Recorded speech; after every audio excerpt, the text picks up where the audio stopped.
Employment cancers contribute to the existential meltdown of civilization. It is often said that the first sign of rot is at the top. So it is with existential meltdown from employment. Executives are not paid what they are worth, but what they can extort, like a cancer increasingly dominating the resources of a body. Until fairly and honestly paid for the quantity and quality of problems that they solve, executives will be a big part of the existential meltdown. It's not pay dirt, but dirty pay. With the destruction of the healthcare system, people are not getting basic preventative care. Annually, the number of uninsured increases as the cost increase. The result is a rise in sudden catastrophic illnesses. If increased illness is not an existential meltdown, then nothing is.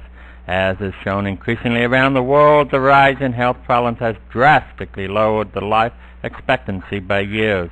In some countries, the lifespan has dropped by more than a decade. In less than a decade. Mergers have consistently been trying to fit square pegs into round holes. The promised savings and benefits rarely materialize as profitable jobs and needed production are cut. Unemployment, taxes, and crime rise, along with prices due to shortage inflation. Finflation. The dynamics of mergers with the Peter Principle can be seen in the merging of the two main political parties. Fewer problems are solved with higher prices, taxes. Mergers are a corporate example of the Peter Principle, whereas individuals will be promoted to the level of incompetence. Corporations will merge until they cannot be profitably managed. Bing! You got hell! AOL Time Warner is a poster kid for the corporate Peter Principle. That is, a corporation growing too big for its britches. Since the merger, AOL Time Warner has hemorrhaged money, managers, and morale. Did service and prices improve? No.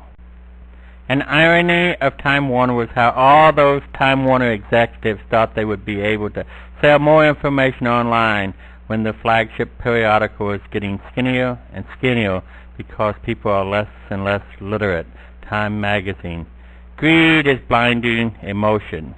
The top 5 executives in both AOL and Time Warner, including these two, sold $1.8 billion worth of stock within 1 year of the merger. Did you give some of your pension and retirement to them? Why are harmful mergers allowed? The corporate executives and directors make a lot of money off stock options during the media frenzy and honeymoon of mergers. And these people make lots of campaign contributions to incumbent politicians who approve the mergers through their regulatory powers. Politicians and regulators make millions of bucks from counterproductive mergers, e.g. Michael Powell, FCC chairman, whose father, Colin Powell, had $8 million riding on the AOL Time Warner. Meltdown of pensions and retirement.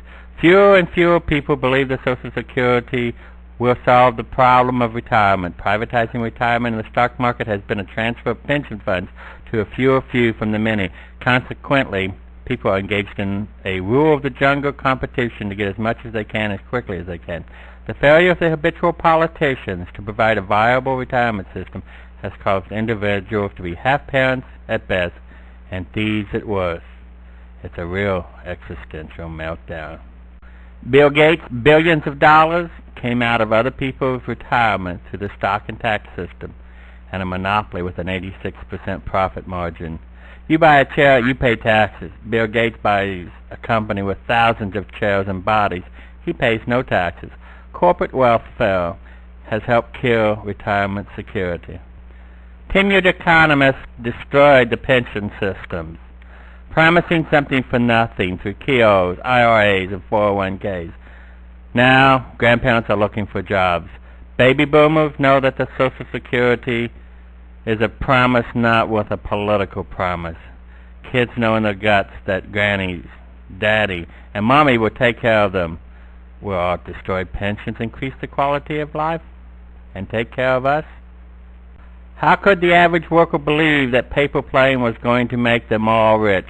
fools in their time soon part. Individual meltdowns culminating in a collective collapse of civilization. Without change, retirement will be a bedtime story of bed sores and bed bugs. As the existential meltdown accelerates, money is concentrated in fewer and fewer hands, with good, meaningful jobs becoming rarer. This was the case among many in Germany 1920s and Argentina 2000s. To survive, men and women sell their bodies to those who have more money than they know what to do with. Money they did not earn.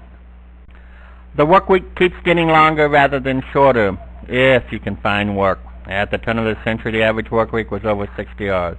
By 1930, it had dropped to almost 40 hours. Now it is clocked at over 50 hours. What happened? We did not convert the time savings of technology into a shorter work week as our ancestors did. We have converted it into misemployment policies, unemployment, underemployment, discouraged workers, etc. Misemployed people are fountains of problems, poisoning and killing our lives. What do you call this? Necronomics. Given that the same politicians and economists are in charge, don't expect this contribution to the existential meltdown to change. We will be forced to work more and more because of rising problems, wasting our time, a vicious cycle, an existential meltdown. To have the work ethic is to have the greatest gift of all, for it gives you freedom and independence from problems, happiness. Work is solving problems. If one lacks the work ethic, he and his world has more problems that waste time and raise stress. Happiness is a work ethic thing. The widely acknowledged and beknown disappearance of the work ethic contributes to our existential meltdown. What's the probability that parents, teachers, politicians, and economists will organize their lives to nurture the work ethic?